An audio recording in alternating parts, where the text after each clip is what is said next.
Alrighty. So, is that distracting? Probably a little bit. No, we're good. Okay, so again, with this first meeting, I'm hoping to kind of set just a direction with these workshops. Hoping to encourage us in our work and the things that we do to do our ministry well. So we're going to talk through some stuff today, and hopefully this is more just of an informational, just set the direction of where we're going with these meetings. For anyone who's watching this video, this is just a recap of our first meeting to the North Texas worship plant team, there's just a worship team for it. So this is information for them. But so let's go through this.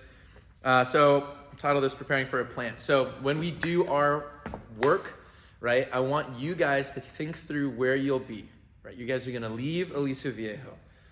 You're not going to be in California anymore. We're not in Kansas anymore. Just kidding. You're going to Texas. You're in a new place, a new land.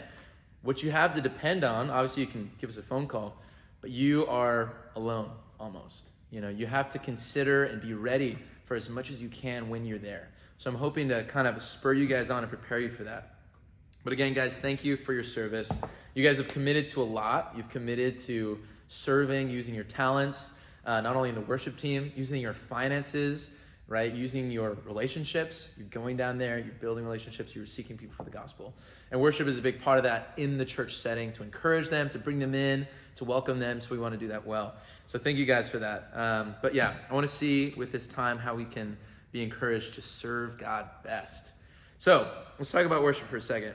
Worship is more than music, right? We all know that. It's more than just playing and singing Amazing Grace or whatever songs you do on Sunday morning. Worship is a lifestyle. So when we're talking about musical worship, it's something that can only be done by Christians, right? We're not bringing in non-Christians and, hey, you're a great musician, come on to the band and do this thing. No, we're doing this as Christians, right? When we sing worship songs, they're prayers, right? So we want to pray these songs to the Lord, right? The music needs to be an overflow of the worship that takes place already in our hearts, right?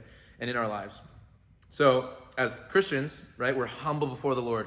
We're submitting in obedience to the Lord and His Word, and we can just display that as we sing these songs on the weekends and then play them on the weekends.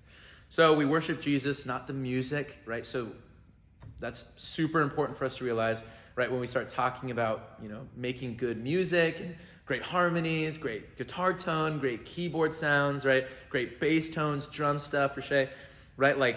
This can be something that so many people obsess over. They worship the music and they lose track on who they're actually worshiping. So that's a huge thing that I want to encourage you guys.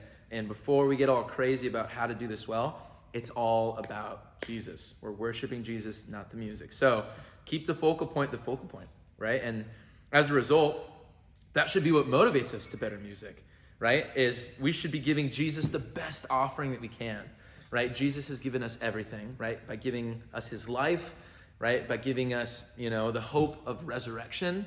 And we can give our music, our talents, our focus, and our charisma to Him by serving our church with great music. So let that excite us to do good music, not to, promote great music and worship the music, but to worship the King and to present our best offering to our King. So when we talk about our expectations as Compass Worship, this is just the expectations, a couple of them that we have here, right, is that we want to hold to a very specific structure and style of music, right? So for our worship services, we don't want to be, like the whatever jazz band and sound like the jazz band and then the rock band and then whatever. It's pretty specific, right? It sounds somewhat one way, right? And it's a very specific genre. I don't know if I could explain it. I honestly don't know genres. So I can't explain it that it's punk or whatever, kind of poppy. I don't even know how to explain genres, but I know what it sounds like and I know how to do it. But that's the specific genre that we're going for. So we want to make sure that all of our chords, all the harmonies that we're doing, that it's together, right? We want to make sure that the music, it doesn't draw attention away from the singing and the lyrics, but it draws it towards that, right? And towards the overall purpose of the service. So I think that's a huge distinction, right? So many people show up and they're ready to shred, right? They're ready to just let you have it. But it's no. The focal point is the lyrics, is the singing, and your music just enhances that. Your music enhances the singing. Think of all the settings that you've been in that have had amazing worship. You don't even really recognize what the instruments are doing, but it encourages you to sing. You know what I'm saying?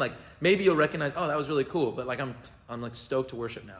Instead of wow, look at that guitarist, he's shredding, And then Oh, yeah, we're here to worship. Sorry, So like making sure that we keep the main thing with the way that we play. So making sure each chord in harmony is together, right? Making sure that it doesn't draw attention away, but towards God and towards the lyrics we're singing, and making sure that we're unified in our music, we're playing together. And then making sure that it's honoring to the Lord, right? So we want to just do that best and whatever we can. And there's a lot of notes that we'll talk about that have to do with those specific things down the road. But so one important thing that I want to note is that whenever I'm auditioning somebody to join the team, so right, like I'll sit down with somebody, we'll play guitar, we'll play piano, whatever. The main thing that I'm looking for, honestly, isn't how good they are, right? That's a aspect of it, right? I want to make sure that they're able to play chords and stuff. But, some people will come in and they can like shred like no other, right? They can do crazy stuff. It's like, that's cool, but it's not as much as where they are as much as where they're going. I think that's important to make clear right now is like, you guys don't need to be amazing, right? Like David, you don't need to be doing like crazy, shredding lead lines yet. It's like, where are you going, right? Because you're at a point where you can play the notes, but then let's take it to the next level, right? Like, let's see you improve. Let's see you grow. Let's see you work on your music. And then as you grow and improve, you'll be at a point, that is far better in a month than if you were really good and didn't do any growth. Does that make sense? So it's not about where you are, it's about where you're going, right? So always be growing, Find new ways to expand, find new ways to grow. And so that's something that I want to try to encourage right now is to build our capacity, build your abilities. So I have the 3 little points here. So build your capacity, right? Feel the pressure to know your stuff, right? Like hopefully last night was an encouragement, right? We had a rehearsal last night. We were working through some of the music together. It's like, that's a great place to like feel the pressure, right? Because there's very low bar, right? You guys aren't in Texas. You're not in the main building 2 hours before the service. That is stressful. Like I've been there in Maine when it's like we're an hour away and we're just not ready. Whew, that's stressful. That is so stressful. But you're not there yet. We still have time. So feel the pressure now and then let that lead you to grow when you are there. Does that make sense? So hopefully that's a good let's go. Let's do this, Don't, overload yourself. Take it a piece at a time. One step at a time. Find ways to grow little by little. Before you know it, you'll be at a totally new level than you were once you take it one step at a time. So expression and worship, right? Get your music down to the point where you can actually worship while you're doing it. How many people do you see on the weekends that they're playing their music, right? And they're we're in the worship setting, but they're like glued, they're like they look, like I don't want to miss that, you know what I'm saying? It's like when you're glued to your music, it's so hard to connect, right? To connect with the band, right? And so that's why it's hard to like mesh as musically, right? And then also to connect with the congregation, right? So a huge thing that I encourage everyone to consider and realize is that I'm not just a worship leader. Like the band is the worship leaders, right? Everyone on stage, right? So consider when you're sitting in the congregation, you got the worship leader who's like stoked out of his mind, right? And you're just like going nuts. Like, that's great. But then the rest of the band is just like dead, right? They're just like, so I know this lady that when she plays her instrument, I almost gave away what instrument it is and probably just gave away who she is. But when she plays her instrument, she's got like this death stare. So she's like, and it's like, okay, something going on here. Like she's fun, but like that's just how she looks when she's focusing. But get your music to the point where like you can smile, you can think about that, you can think about the words. You're like, man, like like it is well, right? My sin, oh the bliss of this glorious thought, right? My sin not in part, but the whole is nailed to the cross. Praise the Lord, oh my soul. It's like, dude, if you are not thinking those words when you're playing the song, like what are you doing, right? So get yourself to that point where the music is simplified and practiced so that you can worship, so that you can express yourself, right? Think about how you express yourself on your own, and then think about how different that is when you're behind your instrument. Like connect those two. Because when you do, there's going to be a whole new level of worship leadership that you guys will take on when you're able to do that. That's huge. It's super important. And I'm here also to help you guys get to that point. I have a lot of things that I feel like I can help you guys in that I'm really stoked about to get you guys to that point. So expression and worship is vital. It's not about being overexcited. It's responding to what we're singing about. So that requires a lot of practice and ability there. Okay, number 2, some mindsets I want to encourage you guys in. listen. That is a big and very, just element to worship that just doesn't exist some places in worship, is that we're not listening. Gotta listen. First, listen to good music. Listen to good worship music. So like, you guys know the worship albums that you love, right? Maybe it's a live album of whomever.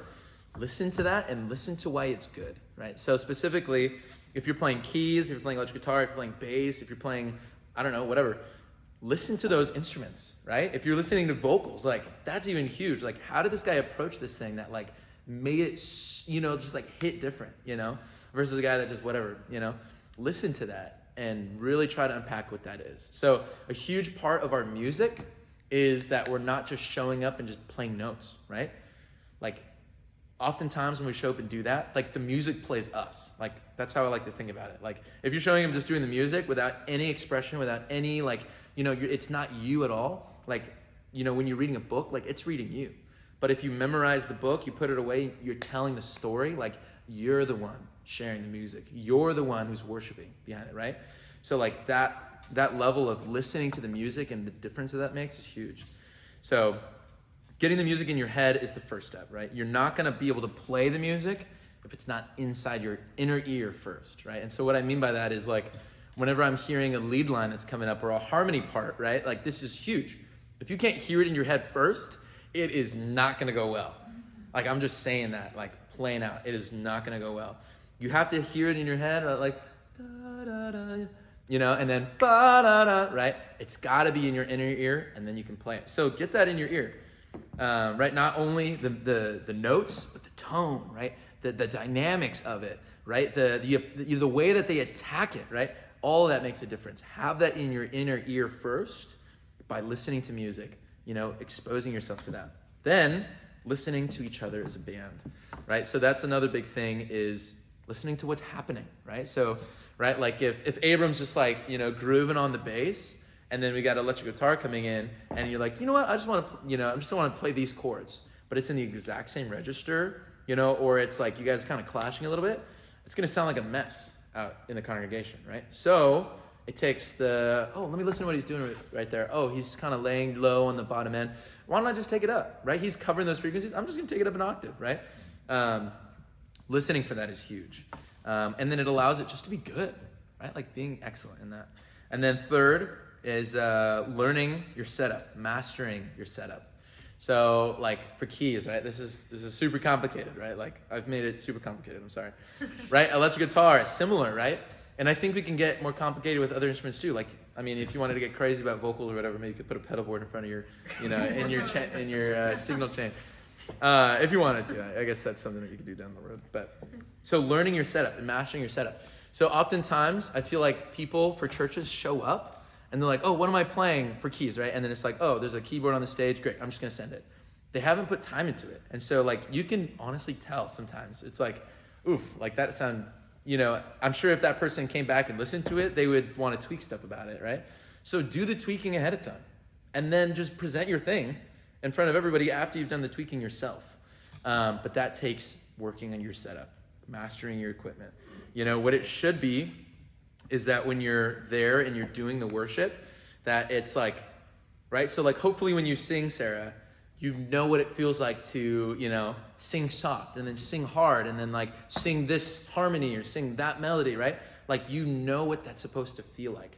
That should be the same element of like preparation and practice that we have, that we're just singing through our drums, bass, electric guitar, keys, whatever, right? If you start learning acoustic guitar, like we should learn it to the point where it feels like we're singing through our instruments, right? And I hope to model that whenever I play anything, right? It's like, I'm not like drilled on what I'm doing because I've practiced and then I can just worship, right?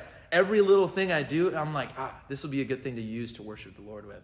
Like let that be your goal for the way that you work on your stuff. So it requires us to really practice that, right? Really work on our stuff, organize our stuff, and get good at that.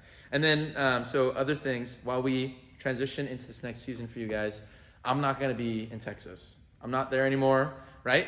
And you guys are going to do great. You guys are going to be amazing, right? You don't need me. I am, what's the word? I'm not, or like I could be replaced. What's the word for that? I'm looking at it. Replaceable? I'm replaceable.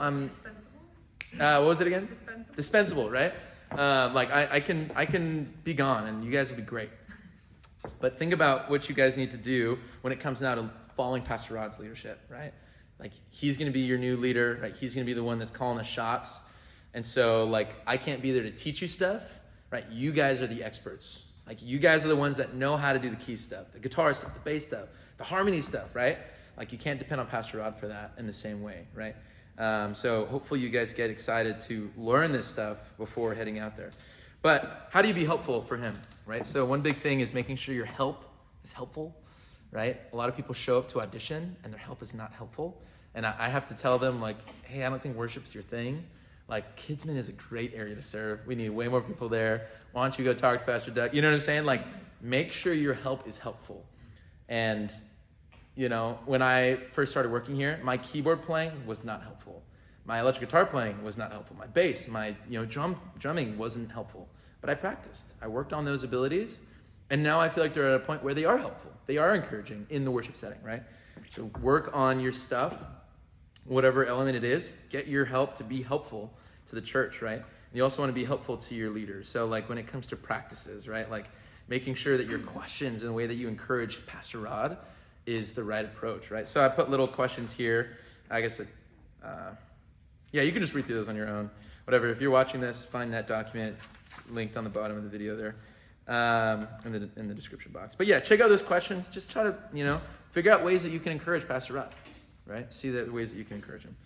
All right, cool. So that's it. I want to make sure, and just kind of as a conclusion for the video, in everything we do, we're worshiping our King. Right, we want to do our very, very best for him and for his glory. So hopefully that's encouraging and kind of sets some direction in these next couple of weeks, or in these next however months of weeks that we do. I want to do a workshop to direct to every little detail that I feel like I've learned and grown in, and I want to just feed that to your guys' brains and have it so that not just North Texas, but every single person that does worship can just have these abilities in their back pocket, right? You can come up, you could do great electric guitar, rhythm and lead and key stuff, and have some great approaches to the bass and, drums and all that stuff. I think there's ways that I've learned things that are simple enough that anyone can learn it. Honestly, anyone. So, yeah, that's the conclusion of the video.